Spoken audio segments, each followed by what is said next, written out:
महाभारत क्या है? महाभारत का युद्ध जिसमें दो पक्ष हैं, पांडव और कौरव।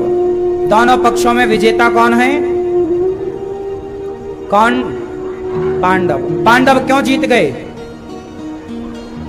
बोलो। क्योंकि वो धर्म के साथ थे। कौरव क्यों हार गए?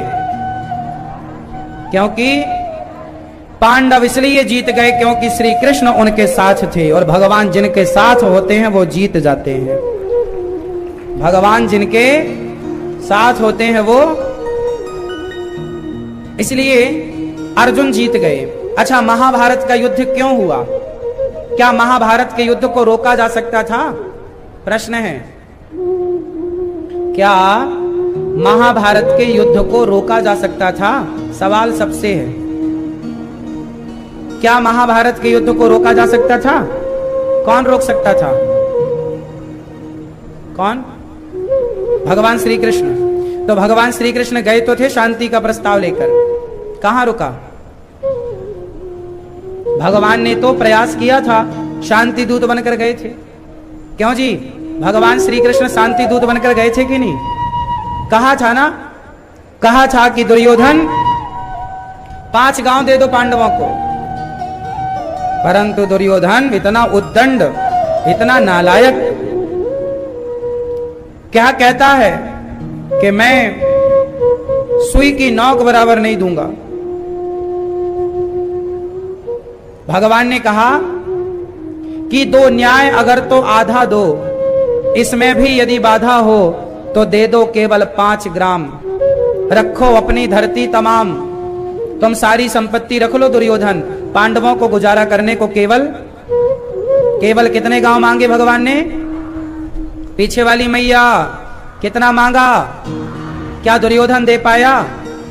जरूरत से ज्यादा जब आपका लालच बढ़ जाता है तब आपका सर्वनाश हो जाता है।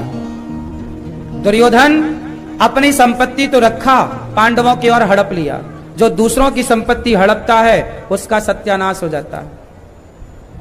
इसलिए आप लोगों से बोल दूं, कभी अपने भाई का हक मत लीजिएगा। भाई जिंदा है, भाई तुम्हारा सीधा है, भोला है, भाला है, बिल्कुल उसे कुछ आता जाता नहीं है, तो तुम उसके भोलेपन का यह फायदा ना उठा लेना कि उसकी संपत्ति तुम अपने नाम करा लो। क्योंकि तुम्हारा भाई भले ना जाने पर परमात्मा तो जान रहा है। भोले भाई, सीधे भाई का कुछ भाई लोग फायदा उठा लेते हैं। क्यों जी, ये बात सही है या गलत है? कुछ भाई अपने भोले सीधे साधे, एक भाई है जो बेचारा अपने बड़े भाई की रिस्पेक्ट करता है, जवाब नहीं देता, तो बड़े भाई ने उसकी संपत्ति अपने नाम करा ली, उसे दिया ही नहीं। कुछ लोग क्या होता है, भाई की मृत्यु हो जाती है और भतीजा है, जैसे शादी हो गई और किसी कारणवश भाई की मृत्यु हो गई, तो भाई अब संपत्ति जो है वो उसके बच्चे के नाम जाएगी ना।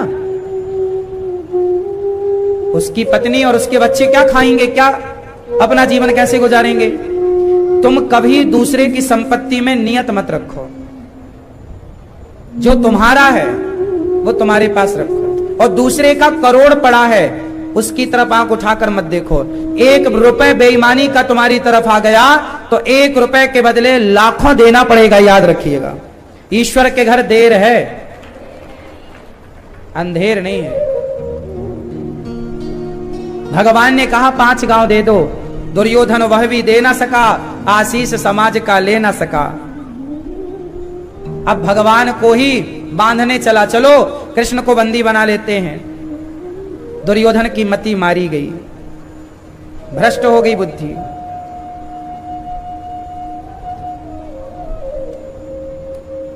दुर्योधन को बहुत समझाया भगवान ने, माना नहीं।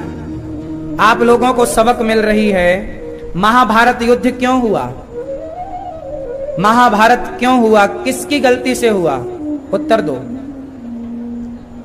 क्यों भैया, महाभारत किसकी गलती से हुआ? हैं?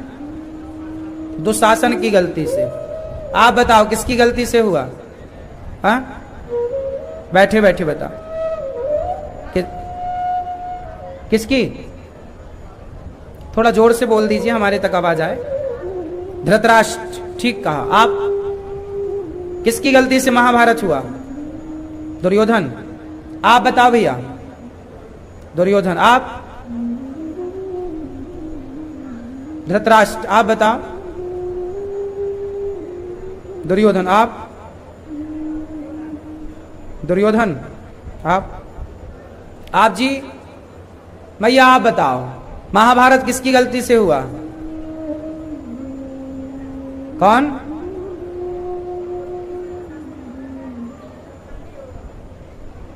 द्रौपदी की गलती है।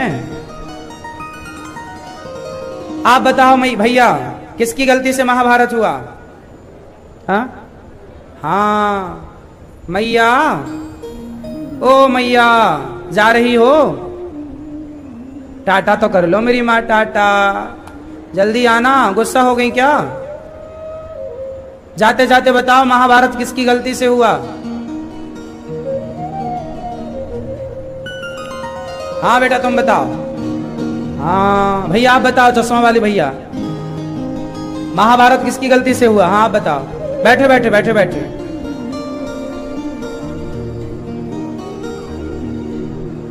धृतराष्ट्र। आप वाले चश्मा वाले भैया, आप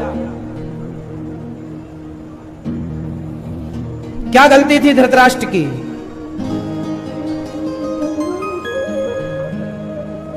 आप लोगों ने ठीक कहा कि धृतराष्ट्र की गलती है, पर यह बताओ कि धृतराष्ट्र की गलती क्या है?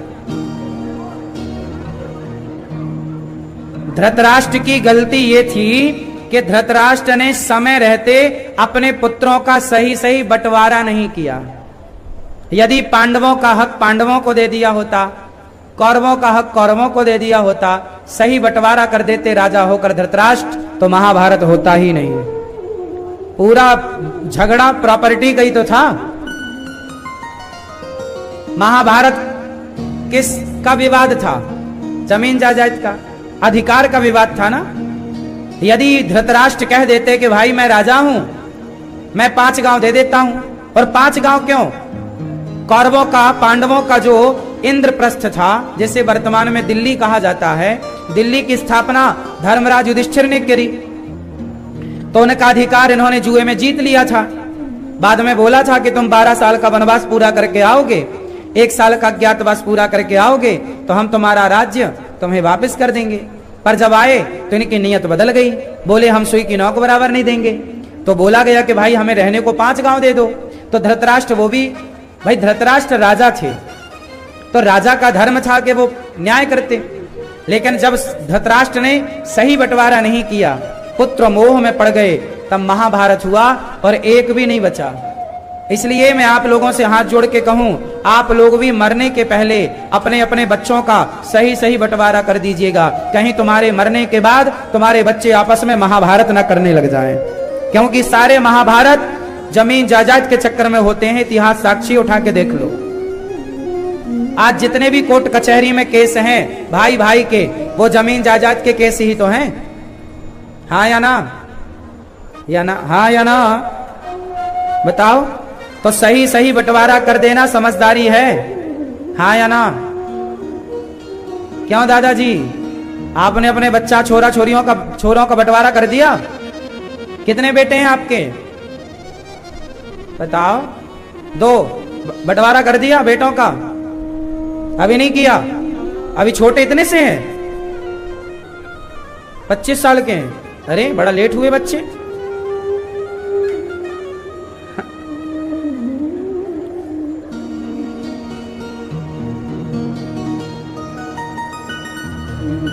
तो 25 साल के हैं, चलो शादी हो गई दोनों की, अभी शादी भी नहीं हुई। अच्छा सुनो, शादी वादी कर लो बच्चों की, और शादी करने के बाद आप लोग सबसे पहले अपने बच्चों का बंटवारा किया करो। अच्छा ये बताओ, बंटवारा होगा कि नहीं होगा भाई भाई का? तो राजी मर्जी से हो जाए वो अच्छा है, या लड़ाई झगड़ा करके हो वो अच्छा है? क्या कहते हो? लड़ाई तुम मुझे मारो मैं तुम्हें मारूं, तुम मेरे पे केस करो मैं तुम पे केस करूं, ये चलेगा क्या? याद रखिएगा, जो भाई भाई आपस में लड़ते हैं उनको लड़ाने का जिम्मेदार बाप होता है। बाप गलती ना करे तो बच्चों में कभी झगड़ा हो ही नहीं सकता। बाप की गलती से बच्चों में झगड़ा होता है। 99% ये आप मान लो, 1% आप किसी और कारण को ले लो। बात सही है? यदि पिता सही सही न्याय कर दे तो झगड़ा होगा ही नहीं। कुछ बूढ़े लोग ऐसे जिद्दी होते हैं, मैं मर जाऊंगा पर बंटवारा नहीं करूंगा। ये बुढ़ा मरवाएगा अपने बच्चों को। ये खुद तो मर रहा है पर बच्चों को भी लड़ाएगा आपस में। बुद्धिहीन है ये। इसलिए चाहिए क्या? धृतराष्ट्र को यह चाहिए था कि पांडवों को बोलते कि भाई तुम अपना ले लो और हम अपना लिए रहते हैं, तो बताओ दोनों खुशी से रहते? पिता की जिम्मेदारी है कि बड़े भाई छोटे, बड़े बेटे को बिठाए, छोटे बेटे को बिठाए, मझले बेटे को बिठाए, 4 बेटे हैं 4 को बिठाओ, 2 हैं 2 को बिठाओ, 5 हैं 5 को बिठाओ। एक कागज लो और 4 भैयों से 4 बेटों से बोलो बेटा ये खेत है, ये घर है, इसे तुम लोग अपने मर्जी से बांट लो। तुम बैठे रहो, बात तुम कुछ ना करो। 4 भैयों को बोल दो, दोनों बेटों को बोल दो, तुम आपस में बांटो। तुम्हें जो पसंद आए वो ले लो, बस खुश रहो।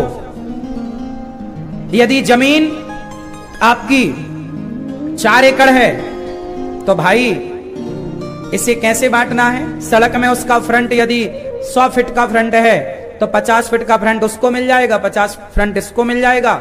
ये बंटवारा हो गया। अब एक को पूरा फ्रंट आगे का दे दिया और एक को पीछे वाला खेत दे दिया तो सारी जिंदगी झगड़ा होगा। वो कहेगा मेरे खेत से ट्रैक्टर नहीं जाएगा, वो कहेगा जी मैं कहां से ले जाऊं, जगह ही नहीं बची। बंटवारे ऐसा उल्टा कर दिया बाप ने कि अब आपस में उनके, चलो भाई भाई तक तो ठीक रहा, जो भाइयों के बाद बच्चे होंगे वो आपस में लड़ेंगे। हाँ या ना? सही बंटवारा करना समझदारी है। हाँ या ना? सही। बच्चों को बोल दो बेटा तुम बांट लो अपनी राजी मर्जी से, तुम खुश रहो, क्योंकि आप पिता हैं। आपका उद्देश्य तो यह होना चाहिए कि हमारे बच्चे खुश रहें। बस किसे क्या मिला यह मायने नहीं रखता, कौन कितने में खुश है। क्यों जी? दोनों को बोल दो, आप एक कागज में साइन ले लो दोनों बच्चों के कि तुम इस बंटवारे से संतुष्ट हो, तो बताओ साइन करो यहां दोनों की राजी मर्जी से। भाई तुम दोनों प्यार से रहना, और बंटवारा करने के बाद बाप का धर्म है कि दोनों भाइयों को गले लगवा दे कि भाई देखो तुम ऐसे गले मिलके सदा रहना, अपना माओ अपना खाओ, अलग अलग रहो, जो मर्जी हो, पर सुख दुख में एक दूसरे के साथ खड़े रहना। ये मुझे प्रॉमिस करो। ये बाप को वचन लेना चाहिए अपने बच्चों से। हाँ या ना? तुम बहुत सारे लोग कमाते कमाते मर जाते हो और अपनी जिम्मेदारी ऐन वक्त में पूरी करना रह जाती है। तुम कितने आज 99% प्रॉपर्टियां उठा के देख लो, सारी विवादित हैं। क्यों विवाद है? परिवार का विवाद, भाई भाई का विवाद, बंटवारा नहीं हुआ ठीक से, ये विवाद। ये झंझट ना छोड़ना तुम अपने औलाद के लिए। अपना सब ठीक करो और राजी मर्जी से बंटवारा कर दो। बेटा अपना कमाओ खाओ, और बहुओं से भी बंटवारे के समय दोनों को बिठालना, क्योंकि बंटवारे में चिक चिक कौन ज्यादा करता है? बहुएं। ये वाला ब्रेसलेट हमारी तरफ आना चाहिए। ये माता राम के जो है ना पांव, कितने बड़े बड़े पांव में चांदी के नहीं पहनती मैया लोग, क्या बोलते हैं? टोडर। बहू को लगता हमारी तरफ बड़े, पहले, अब तो ठीक है, पहले बड़े बड़े ना कान के फूल झुमका पहनती थी मैयाएं। तो बहुओं की तो नियत होती है कि हमारी तरफ आ जाए। तो 2 कान है, भगवान ने काश 4 कान बनाए होते तो एक एक चारों को बढ़ जाता, भर 2 ही बनाए हैं, तब 2 को आप लोग आपस में बांट लो। ऐसा बंटवारा हो जो राजी मर्जी से हो, बिना लड़ाई झगड़े का हो, हंसते मुस्कुराते हो, ना आपके मन में खटास पैदा हो ना मेरे मन में, और बंटवारा हो जाए, यही उत्तम बंटवारा हो। ये समझदार लोगों की बातें हैं। मूर्ख लोग तो झगड़ा करते ही हैं, पर समझदार यदि पिता है और समझदार थोड़ा बच्चे हैं तो चला लेते हैं मस्त गृहस्थी। तो महाभारत होने का मूल कारण क्या है? सही बंटवारा ना होना। कितने लोग इस बात से सहमत हैं कि बंटवारा सही होता तो महाभारत ना होता? आप लोग सहमत नहीं है? भैया तो हाथ तो उठा लो। मेरी माँ बड़ी कंजूस हो, मेरी माँ हाथ भी नहीं उठता। है ना। और वहां सास से झगड़ा करने को कहो तो यूं यूं करके यूं यूं, तब खूब हाथ उठते हैं।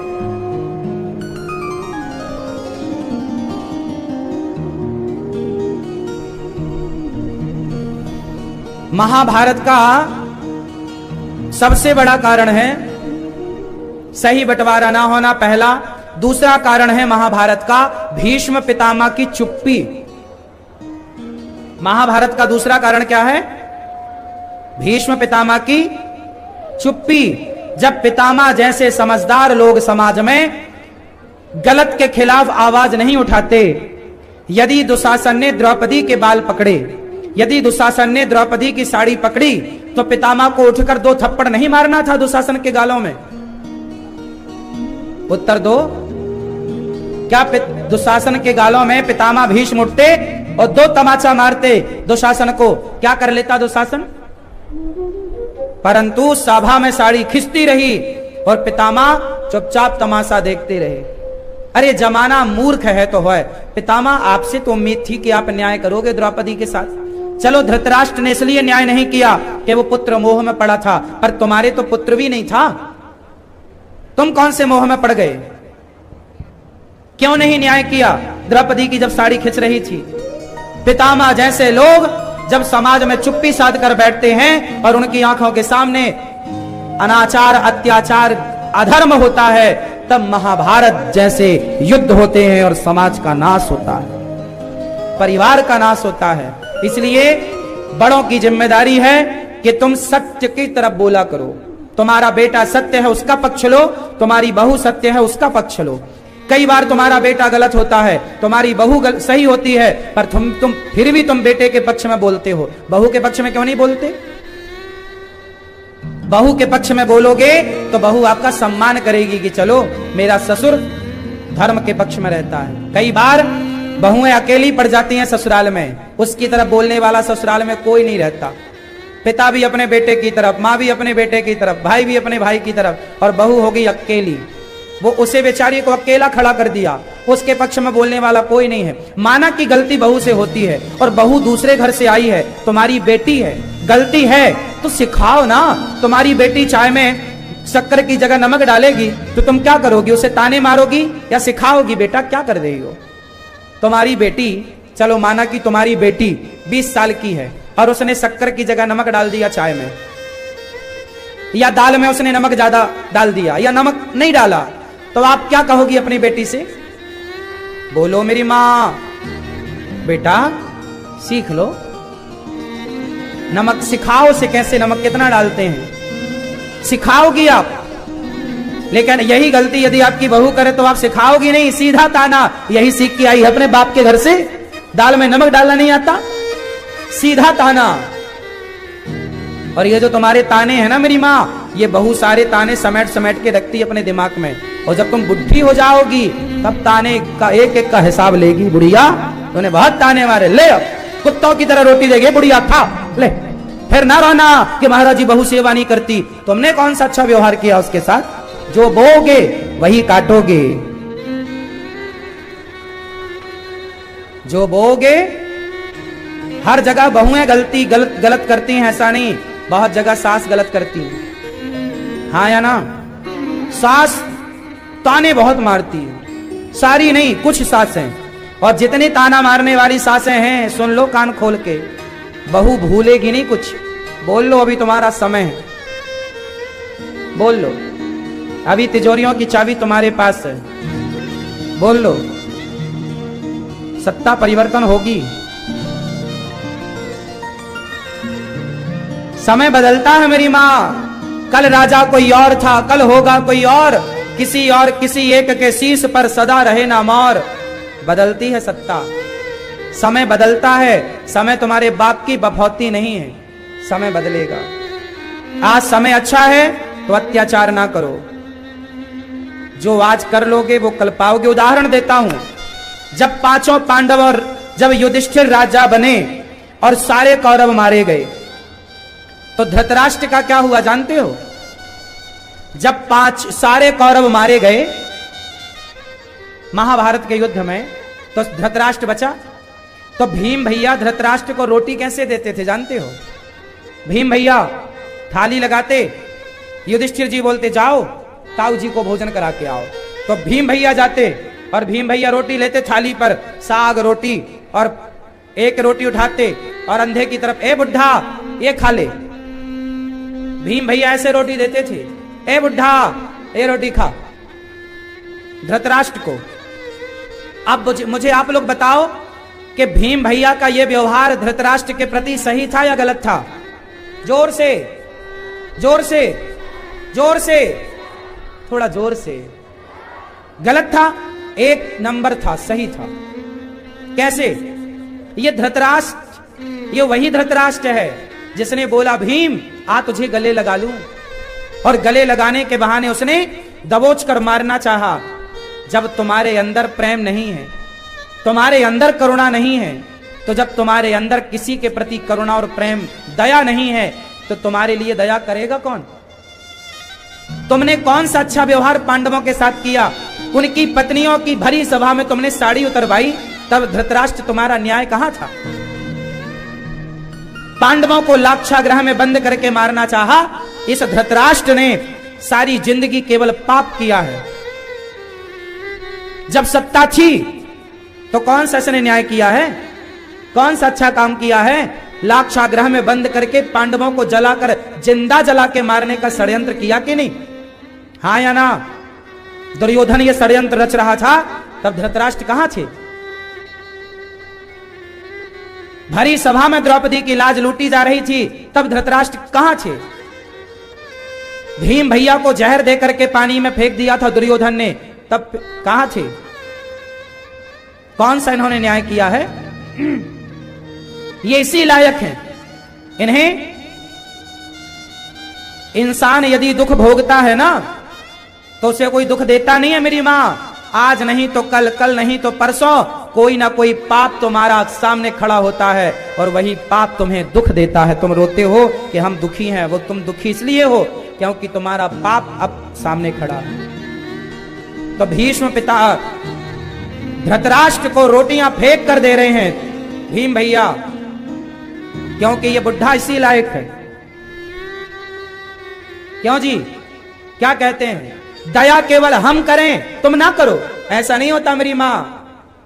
दया आप करोगे तो दया की उम्मीद आप रखोगे। जब दया आप करोगे नहीं तो आप पर दया करेगा कौन? हाँ या ना? भगवान का हिसाब बिल्कुल ठीक है। कर्ण को रथ जमीन में धस गया, कर्ण का। भगवान ने कहा मार दो अर्जुन। अर्जुन ने कहा यह अधर्म है जिसका रथ जमीन में धसा हो, और यदि वो रथ के नीचे हो तो ऐसे निहत्थे योद्धा पर प्रहार नहीं करते। भगवान ने कहा वो निहत्था नहीं है, धनुष बाण उसके पास है, तो मारो। अर्जुन बोले यह अधर्म है। भगवान कृष्ण ने कहा अर्जुन तुम बताओगे कि अधर्म क्या है? जब साड़ी खिंच रही थी तब इस कर्ण ने बोला था द्रौपदी तेरे तो 5 पति हैं, छठवां मुझे बना ले। क्या ये कहना धर्म था? आप बताओ, किसी की पत्नी को कहो कि यार तेरे तो 5 हैं, मुझे भी बना ले। क्या ये कहना धर्म था? अर्जुन, इस कर्ण ने कौन सा धर्म किया है? इसे पता था कि पांडव मेरे भाई हैं, इसे पता था कि अभिमन्यु मेरा भतीजा है, फिर भी इसने अभिमन्यु को मारा।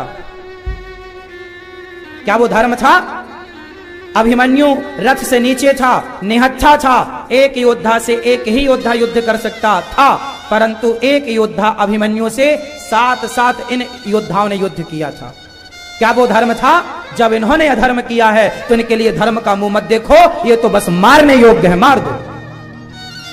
अधर्मी को अधर्म से मारना ही धर्म है। इन्होंने कौन सा धर्म? भाई धर्म इन्होंने किया होता तो इसके लिए धर्म हम करते? बताओ भाई, धर्म किसके लिए?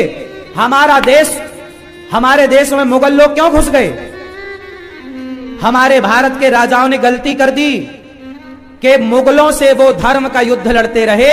अरे मुगल तो ऐसे थे कि वो तो युद्ध में रात को जब राजा लोग शयन करते, विश्राम करते, तो वो विश्राम के समय अटैक कर देता था और मार देता था राजाओं को। ऐसे ये लोग, मुगल लोग युद्ध जीते थे। ऐसे में भारत पर कब्जा किया था। हमारे राजाओं को समझ लेना चाहिए था कि ये अधर्मी हैं, और अधर्मियों से धर्म का युद्ध ना होगा। धर्म का युद्ध उससे करो जो सामने वाला भी धर्म को जानता हो, समझता हो। अब जो सामने अधर्मी खड़ा है उसके लिए क्या धर्म? ऐसे अधर्मियों को तो मारना धर्म है, हाँ या ना? अब देखो ना, ज्यादा धर्म का तुमने नाम लिया तो पृथ्वीराज चौहान ने मोहम्मद गौरी को जीत लिया, लेकिन जीतने के बाद छोड़ दिया। उनको लगा कि मेरी शरण में आया है, धर्मात्मा बन गए, पृथ्वीराज छोड़ दिया। 2 बार छोड़ा, 3 बार छोड़ा, 4 बार छोड़ा, 5 बार छोड़ा, 10 बार छोड़ा, 17 बार छोड़ा। एक बार मोहम्मद गौरी ने पकड़ा तो एक बार नहीं छोड़ा पृथ्वीराज को, आंखें फोड़ डाली। पृथ्वीराज ने कहा कि मैंने 17 बार छोड़ा है, तू तो छोड़ एक बार।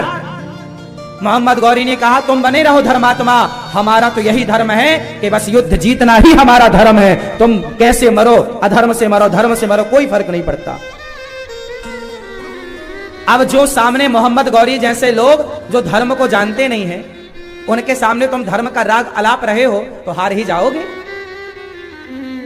अरे धर्म उनके लिए होता है जो सामने वाला भी धर्म समझता हो। क्या कहते हैं आप लोग? क्यों जी, बात समझ में आ रही है? हम राम राम कर रहे हैं, सीधे राह पर चल रहे हो, तुम तमाशा किए जा रहे हो। ऐसे नालायकों को जैसे बने, ये जैसे माने साम दाम दंड भेद। बात समझ में आई? दुर्योधन को भी भगवान ने, भीम भैया ने अधर्म से मारा, जांघ पर गदा का प्रहार किया, जबकि युद्ध का नियम है कि जांघ पर गदा नहीं मार सकते, जंघाओं पर गदा का प्रहार नहीं हो सकता, पर किया। क्यों किया? बाद में बलराम जी आए, बोले भीम तुमने गलत किया है, तुमने उसकी जांघों पर क्यों गदा का प्रहार किया? दुर्योधन का पूरा शरीर गांधारी की दृष्टि से वज्र का हो गया था ना, सुना है आप लोगों ने? गांधारी ने बोला था कल सारे कपड़े उतार के आ जाना, तो गांधारी ने बुलाया तो दुर्योधन निर्वस्त्र होके चला। तो भगवान ने कहा कहां जा रहा है? बोले मां के पास। क्यों? बोले आज हमारी माता पट्टी हटाने वाली है, आज मुझे जी भर के देखेगी और जो जो देख लेगी वो अंग वज्र का हो जाएगा। भगवान समझ गए कि गड़बड़ हो जाएगी। तब भगवान ने कहा भाई मां ने कपड़ा पहनने को मना किया है, एक काम कर, ये पत्तों की टॉवेल बना दी भगवान ने, केला के पत्ता की, केला इत्यादि के पत्तों की भगवान ने टॉवेल बनाई और कहा कमर तो ढक ले, इतना बड़ा घोड़ा हो गया हो, मां के सामने ऐसी जाएगा, अच्छा लगेगा? तो उसने कमर ढक ली, उसकी जंघा। अब गांधारी ने बोला दुर्योधन तूने कपड़े तो नहीं पहन रखे? ना मां, मैं तो कपड़ा नहीं पहना। मां ने पट्टी उतारी, पूरा शरीर देखा, पलटा के देखा, पीठ की तरफ, पीछे, आगे, सब तरफ देखा। जो जो देखा, जहां जहां माता गांधारी की नजर पड़ी वो अंग वज्र का हो गया, पर जांघों पर नजर नहीं पड़ पाई क्योंकि पत्तों से ढकी थी, जांघ कमजोर रह गई। इसलिए जांघों पर गदा मारा भीम भैया ने। क्यों मारा? क्योंकि बलराम जी ने बोला भीम तुमने गलत किया, तुमने अधर्म से मारा। भगवान कृष्ण बोले दाऊ भैया, जब द्रौपदी की साड़ी खींच रही थी और ये कह रहा था द्रौपदी आ मेरी जांघों पर बैठ जा, ए दुशासन इसके कपड़े उतार दो और मेरी जंघाओं पर लाकर बिठा दो, तब क्या यह धर्म था? इसने कौन सा धर्म का पालन किया है? इसने अपनी जंघा द्रौपदी के सामने खोलकर दिखाई थी कि आजा यहां बैठ जा, इसकी जंघा तोड़ देना ही धर्म है।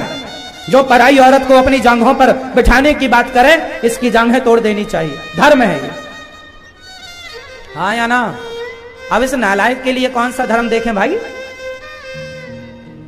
धर्म उसके लिए देखें जो धर्म को समझता हो, जिसके अंदर छल कपट भरा हो, पल पल में छल कपट भरा हो, वो कौन से धर्म की बात कर रहा है? किस किस को बात समझ में आ रही है? आप लोगों को नहीं? क्या समझ में आया?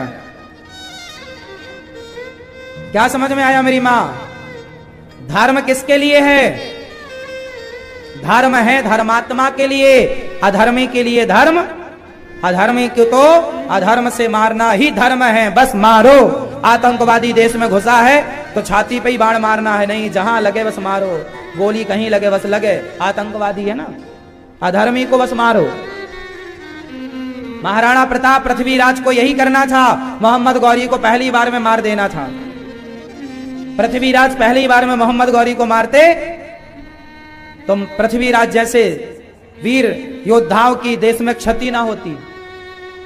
हाँ या ना? क्या कहते हैं आप? पहली बार में मार देना चाहिए था कि नहीं? क्या मोहम्मद गौरी को छोड़ देना यह सही निर्णय था? ऐसे लोगों को छोड़ना नहीं चाहिए।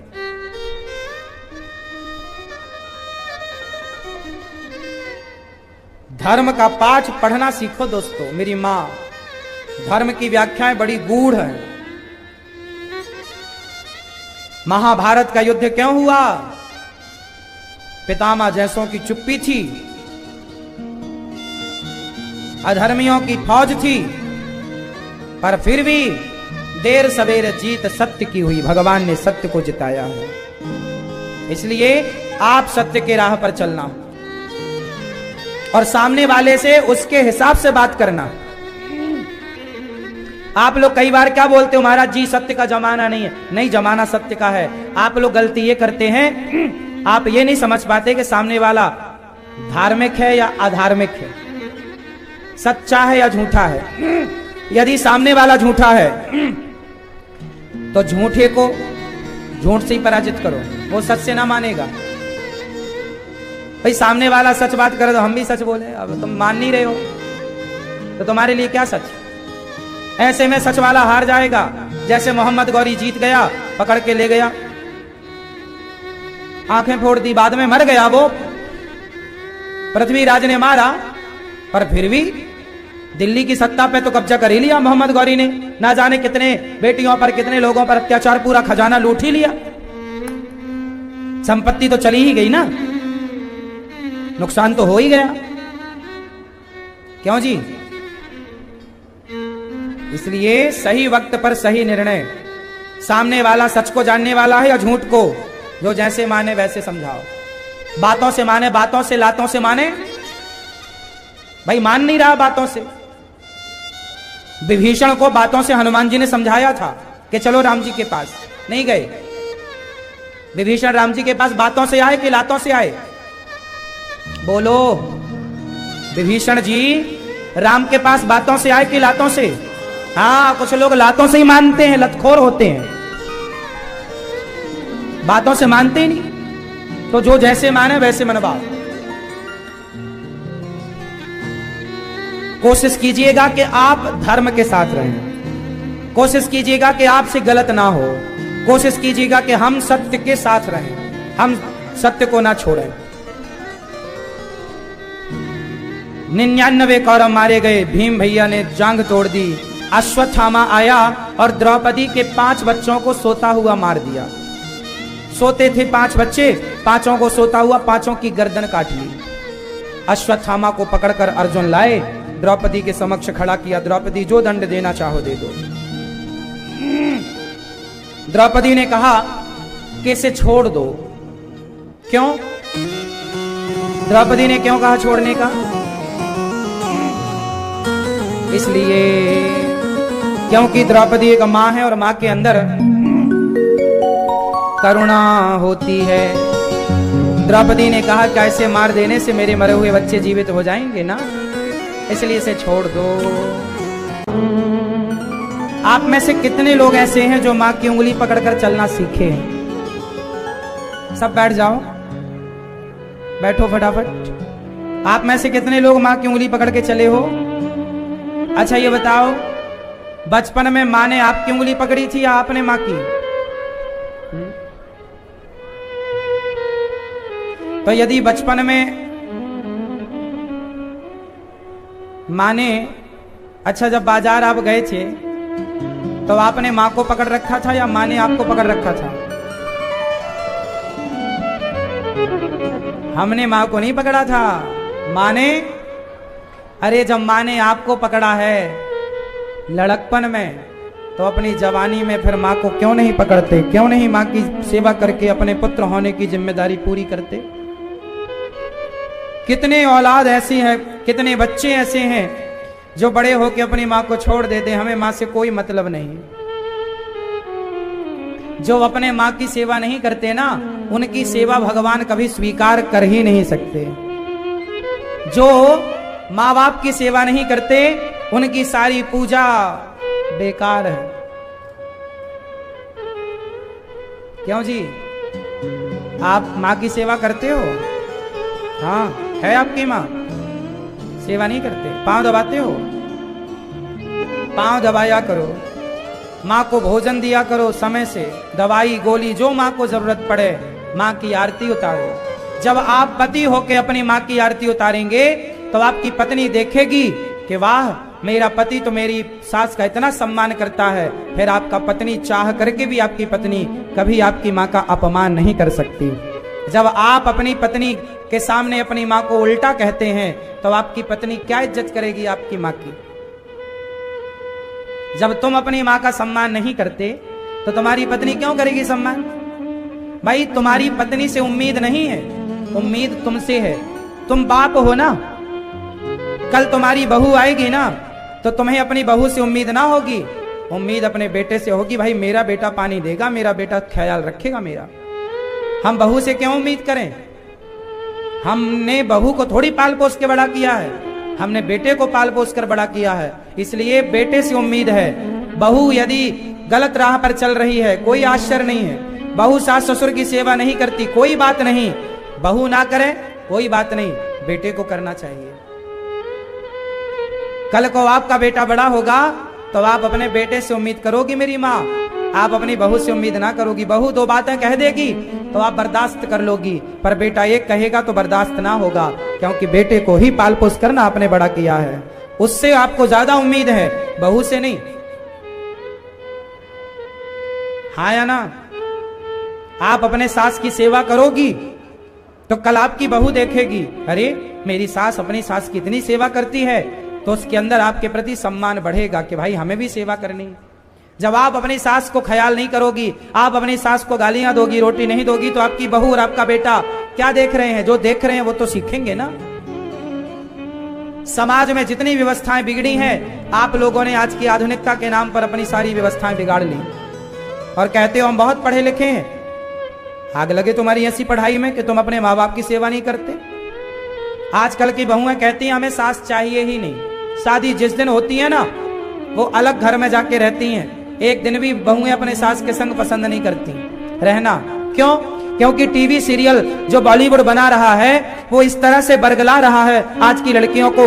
जितने सीरियल तुम टीवी पर देखती हो उसमें डेंजर सास दिखाई जाती है। सास की भूमिका कैसी दिखाई जाती है? बिल्कुल डेंजर। तो ये लड़कियां डर जाती हैं कि भाई मेरी सास भी ऐसी डेंजर ना हो। तो सास के प्रति श्रद्धा खत्म हो गई। ये नहीं बताया गया मूवियों में, ये नहीं बताया गया सीरियलों में कि सास माँ होती है। यदि समाज में ये पाठ पढ़ाया जाता कि बेटा सास डेंजर नहीं होती, सास तो माँ होती है और सासें भी माँ की तरह व्यवहार करती, तो कितनी अच्छी व्यवस्था होती हमारे सनातन धर्म की। ये व्यवस्था थी पर तुमने आग लगा दी इस व्यवस्था में। आज बहुएं सास को नहीं पसंद करती और सासें दिन भर जाके पड़ोसियों के घर में अपनी बहू का रोना रोती हैं। दिन भर एक काम है बहुओं का रोना रोना, जो बैठेगी उसके साथ बहू का रोना। कितनी अच्छी बहू किसकी ना हो यार। एक सास एक बहू खराब होगी, दो बहू खराब होगी, चार बहू खराब होगी, सारे संसार की बहुएं तो खराब नहीं हो सकती ना। हर सास का एक ही रोना। हर सास मतलब कुछ सास, सारी सासें नहीं, कुछ सासें बहुत अच्छी होती हैं। बहुत सारी सासें होती हैं दिन भर जाके रोना रोती, मेरी बहू ऐसी, मेरी बहू ऐसी। दो बातें घर की घर में ही रखो, पुरानी बातें याद रख लो। अपने अपने घर का दुख ना कहियो रोई, सुन इठले हैं लोग सब बांट न ले हैं कोई। आप अपने घर का दुख किसी से ना कहा करो। ये दुनिया आपके घर का दुख यदि सुनती है तो रो रो के सुन लेगी और आपके जाने पर हंस हंस के बताएगी, देखो फलाने के घर में आग लग गई, फलाने के घर में ये चल रहा है। दुनिया को तो केवल मजे लेने हैं, दुनिया तो मजे लेने बैठी है। इसलिए आप अपने घर की बातें, तुम्हारा पति कैसा है, तुम्हारी पत्नी कैसी है, तुम्हारी सास कैसी है, तुम्हारा ससुर कैसा है, किसी से मत कहो।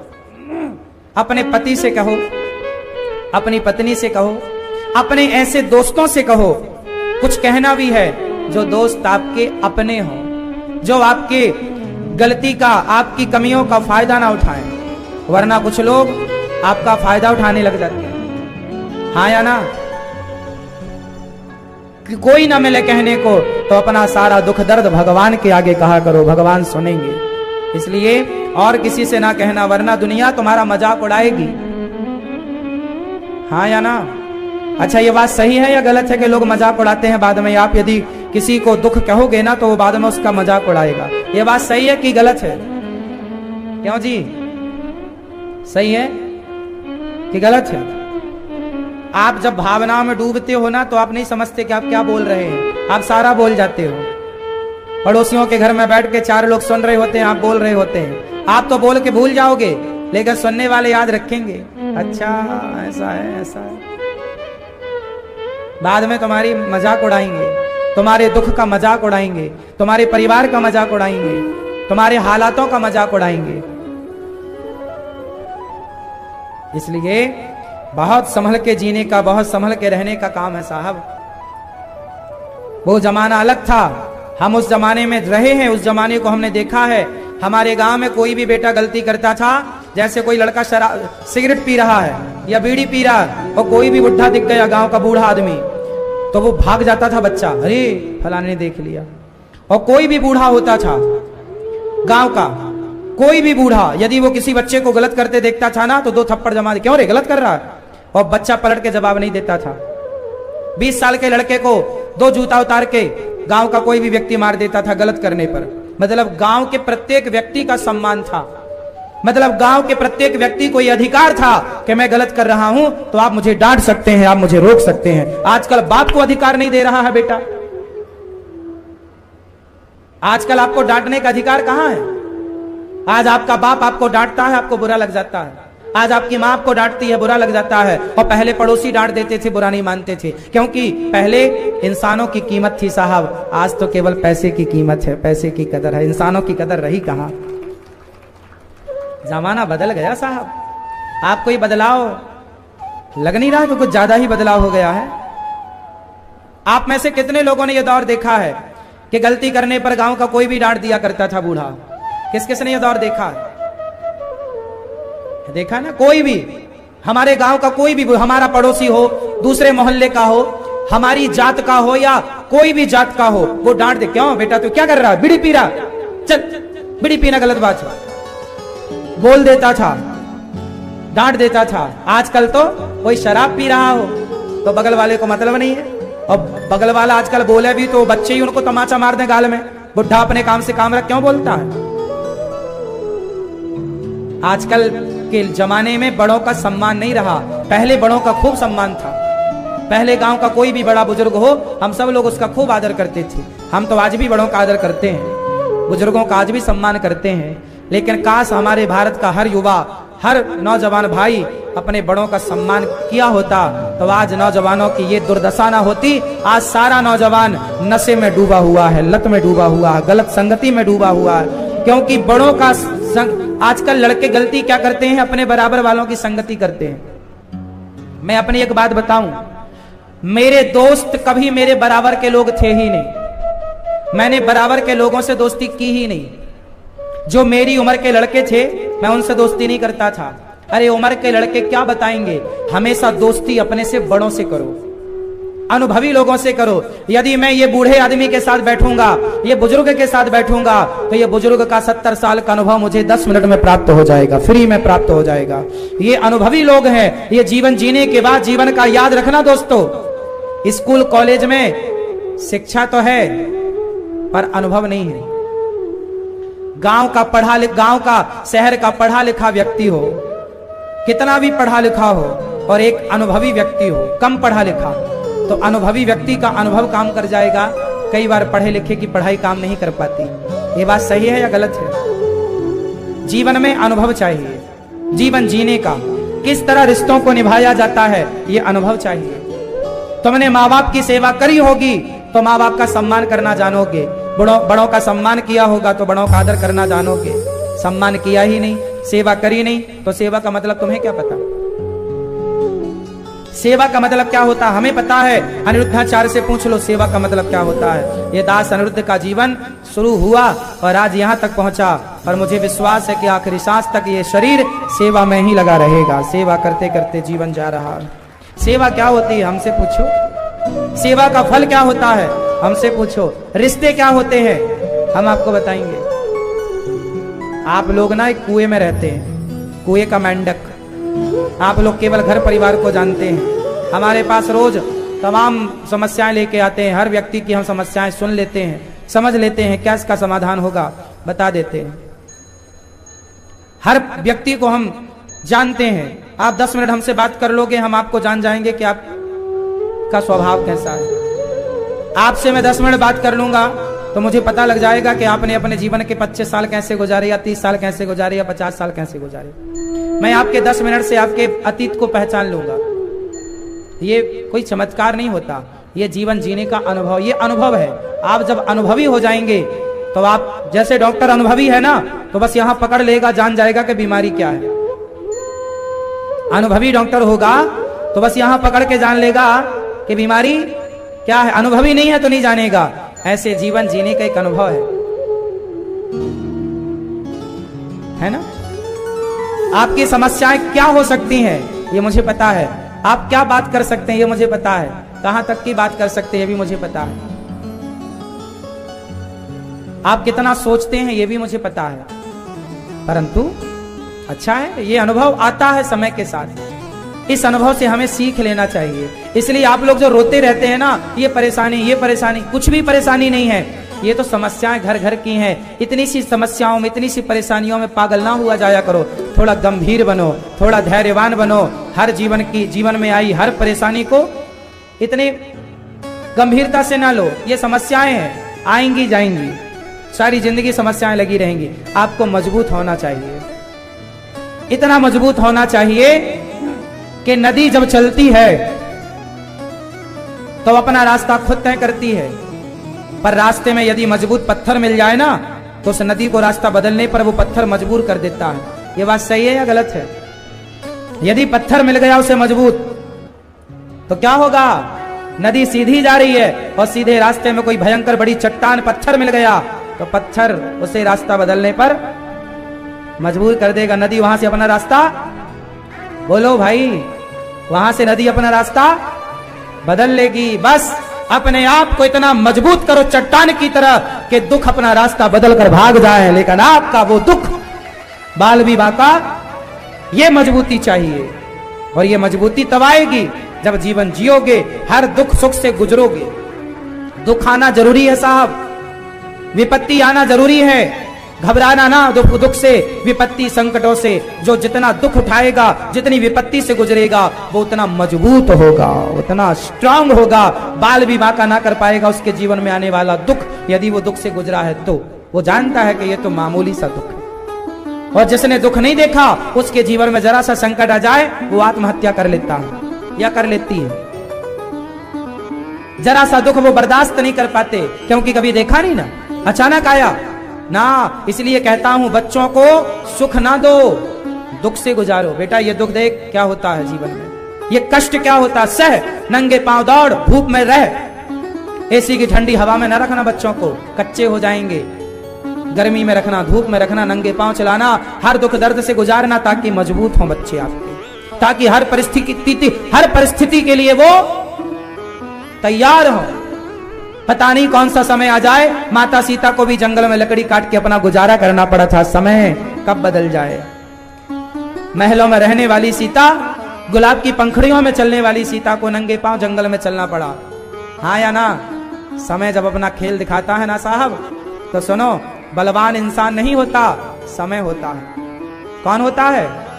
बोलो। इसलिए हर समय की तैयारी करके रखो।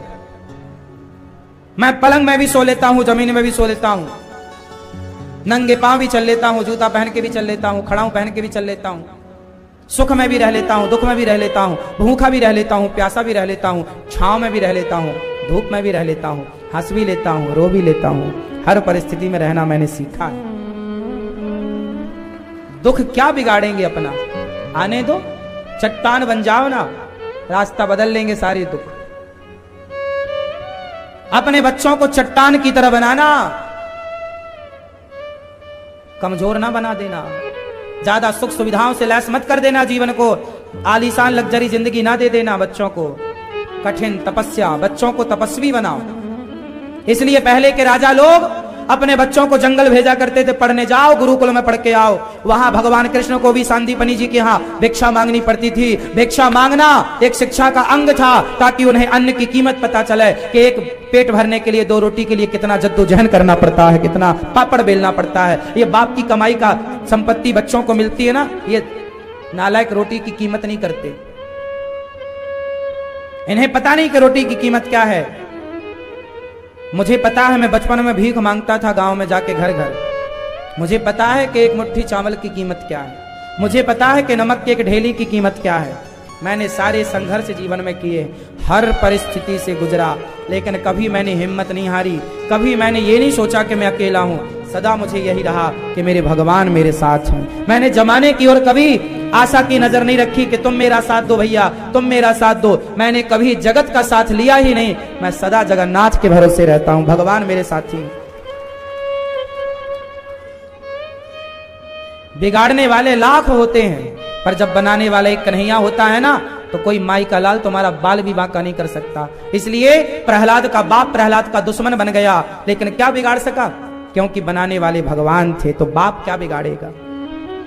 खुद का बाप दुश्मन था, प्रहलाद जी के हिरण्यकश्यपु पिता दुश्मन। इसलिए कहता हूं, बच्चों को शिला बनाना, मजबूत बनाना, चट्टान। गलती ना कर देना, बाद में रोगे। मत कहना कि हमें किसी ने बताया नहीं, हम समझा रहे हैं आपको। जूजू मत बना देना अपनी बेटियों को और अपने बेटों को। झांसी की रानी बनाना और महाराणा प्रताप बनाना, शिवाजी बनाना अपने बच्चों को, राम बनाना, कृष्ण बनाना।